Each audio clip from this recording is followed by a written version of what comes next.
एक बार भगवान श्री राम अपनी सभा में बैठे थे, तभी एक सेवक ने आकर दुखद समाचार सुनाया। हे महाराज, आपके वृद्ध मंत्री सुमंत स्वर्ग सिधार गए।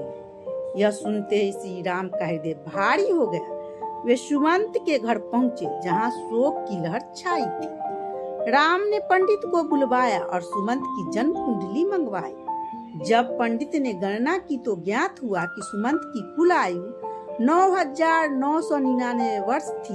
यह सुनकर राम को आश्चर्य हुआ। उन्होंने गुरु वशिष्ठ को बुलवाया और बोले, गुरुदेव, त्रेता युग में मनुष्य की आयु 10,000 वर्ष मानी गई है, फिर सुमंत की मृत्यु समय से पहले कैसे हो गई? इसमें तो यमराज ने मेरे राज्य का अपमान किया है।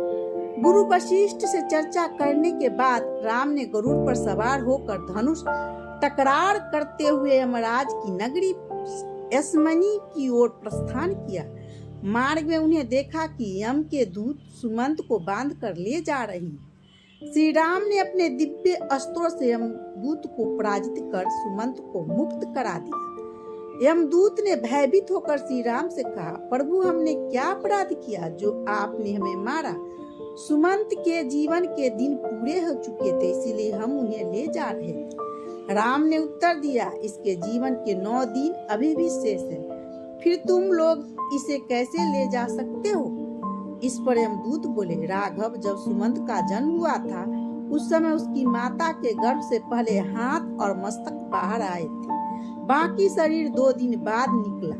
उसी समय पंडित ने विशेष मंत्रों से उसकी रक्षा की और उसका नाम सुमंत रखा गया। अतः उस दिन को हम उसका जन्मदिन मानते हैं और उस दिन से उसकी आयु पूरी हो चुकी है। राम ने उत्तर दिया, जिस दिन यह पूर्ण रूप से जन्मा वही इसका जन्मदिन है और वही दिन माता पिता तथा ज्योतिषों ने लिखा है, इसीलिए इसके 9 दिन शेष है। तुम जाओ और जब इसके दिन पूर्ण हो जाएंगे तभी इसे ले जाना।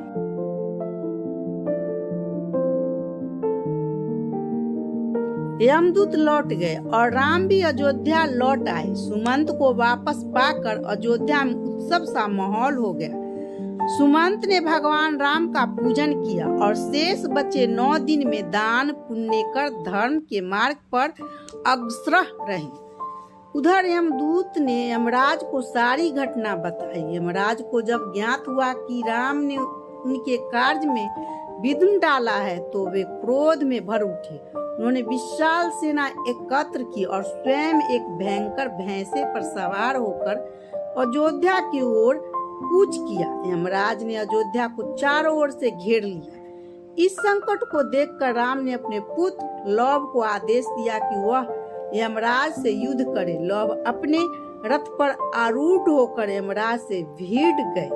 लव के तीखे बाणों से यमराज की सेना के लाखों अनुयायी धराशायी हो गए। यमराज क्रुद्ध हो उठे और स्वयं लव के पास युद्ध करने लगे। यमराज ने लव का रथ, सारथी, कवच और मुकुट नष्ट कर दिया। लव क्रोधित होकर दूसरे रथ पर चढ़े और भी भीषण युद्ध आरंभ किया। उन्होंने अपने तीखे बाणों से यमराज के भैंसे को मूर्छित कर दिया और धराशायी कर दिया। यमराज ने अब क्रोध में आकर यमदंड का प्रयोग किया। ठीक उसी समय सूर्यदेव लव और यमराज दोनों के पूर्वज थे प्रकट हुए और लव से विनती करने लगे, वत्स्य लव, तुमने इस अस्त्र को चलाया है, केवल तुम ही इसे वापस ले सकते हो। यम भी मेरा ही पुत्र है और तुम भी मेरे ही वंश से उत्पन्न हुए हो। क्या एक पुत्र की भूल के लिए परिवार नष्ट कर दिया जाएगा?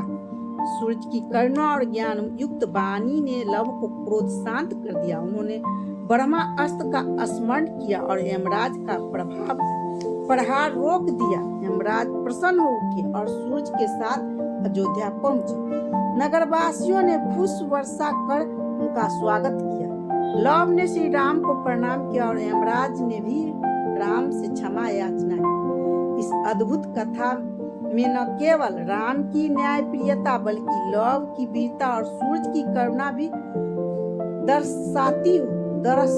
दर्शित होती है।